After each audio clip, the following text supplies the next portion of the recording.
Bonjour à tous, à l'affiche les SUV les plus vendus en France en 2019, le Peugeot e-Legend refait surface, Lamborghini lance son Huracan Evo Propulsion pour finir du sport avec quelques images du Dakar.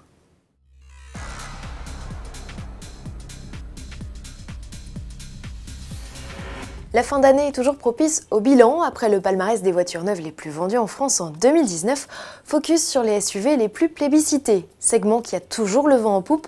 En 10 ans, la part de ces modèles a quadruplé en France. Désormais, sur 10 véhicules vendus, près de 4 sont des SUV. En 2019, plus de 800 000 unités ont été écoulées. Pour la moitié, il s'agit désormais de modèles essence, alors qu'il y a 4 ans, ce carburant ne représentait que 26% du mix. La Corse, les Hauts-de-Seine et Lyon sont les départements où les SUV ont le plus la cote. Peugeot est le leader incontesté sur le segment avec plus de 160 000 immatriculations contre 105 000 pour Renault. Le 3008 de deuxième génération est numéro 1 du marché devant le Captur. Le Peugeot 2008 complète le podium. Le Dacia Duster est quant à lui 4e du classement avec près de 50 000 modèles écoulés en 2019.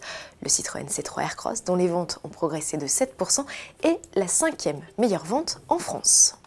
C'est l'un de vos concepts préférés de ces 10 dernières années.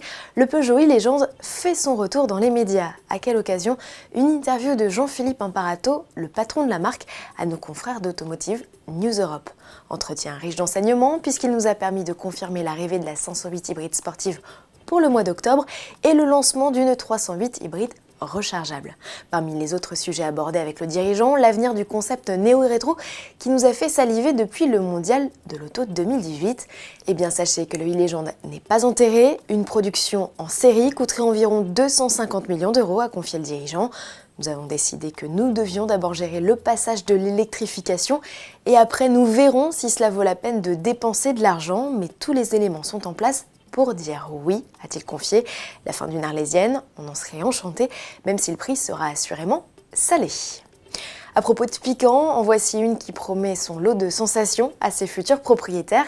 Elle, c'est la Lamborghini Huracan Evo RWD, autrement dit 2 roues motrices, roue arrière désormais directrice comme sur les coupés et Spider à transmission intégrale, restylée il y a un an tout pile.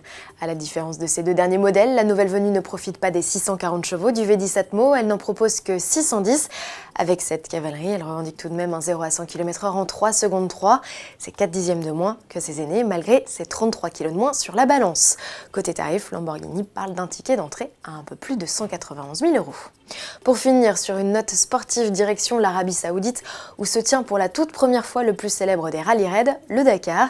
Le départ a été donné le 5 janvier et c'est le Lituanien Vaidotas Zala, anonyme 12e sur le rallye en 2019, qui ouvre son compteur de victoires d'étape au volant de sa Mini.